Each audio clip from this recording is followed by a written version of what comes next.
आणि यापुढची बातमी आहे आता त्र्यंबकेश्वरमधून। तिसऱ्या श्रावणी सोमवाराच्या निमित्तानं ब्रह्मगिरी प्रदक्षिणेसाठी लाखो भाविक मोठी गर्दी करतायत। यंदाही ब्रह्मगिरी प्रदक्षिणेसाठी भाविकांची गर्दी पाहायला मिळते। आढावा घेतलेला आहे शुभम बोडकेनं। नाशिकच्या त्र्यंबकेश्वर या ठिकाणी असलेल्या ब्रह्मगिरी पर्वताला प्रदक्षिणा मारण्यासाठी देशभरातून लाखो भाविक हे त्र्यंबकनगरीमध्ये दाखल होत असतात।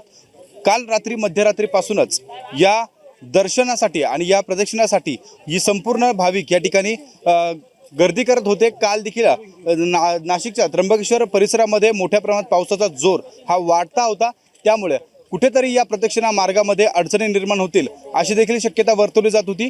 मात्र सध्या मी आता त्र्यंबकेश्वर या ठिकाणी असलेल्या ब्रह्मगिरी पर्वताच्या प्रदक्षिणा मार्गावर आहेत। आपण जर या ठिकाणी बघतोय तर लाखो भाविक या पावसाच्या काळामध्ये देखील रात्रभरापासून या प्रदक्षिणा मार्गामध्ये सहभागी झाले, प्रदक्षिणा मार्गासाठी या ठिकाणी दाखल झाल्या।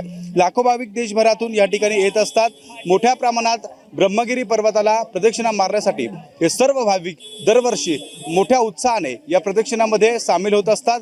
आणि आज सकाळी म्हणजे पहाटेपासूनच हे सर्व भाविक आता पुन्हा त्र्यंबकेश्वर शहरामध्ये त्र्यंबकराजाच्या दर्शनासाठी माघारी आल्याचं आपल्याला पाहायला मिळतंय। तिसऱ्या श्रावणी सोमवारी या ठिकाणी आपण जर बघतोय तर भाविकांची ही मोठी गर्दी या ठिकाणी पाहायला मिळते। सकाळपासून हे भाविक त्र्यंबकराजाच्या दर्शनासाठी आता गर्दी करू लागलेत। देशभरातून अनेक भाविक या ठिकाणी दाखल होत असतात।